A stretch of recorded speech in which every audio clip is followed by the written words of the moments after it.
Hello everybody, welcome back to the HardReset.Info channel. In today's video, I'll show you how to transfer footage from Mission 1 Pro to a phone.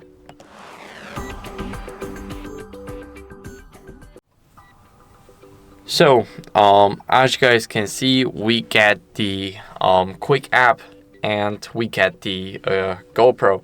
So here from the app, we want to select View Media. And once you select View Media, I do not have an SD card here, but if you do have it and you have some media to import, you can select which media. So we're gonna click select right at the top here.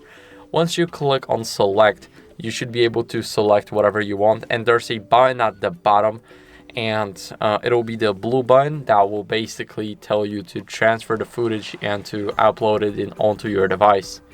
So that's how it will work. Thank you for watching. If you enjoyed this video, then make sure to leave a like, subscription, and a comment, and I'll see you in the next one.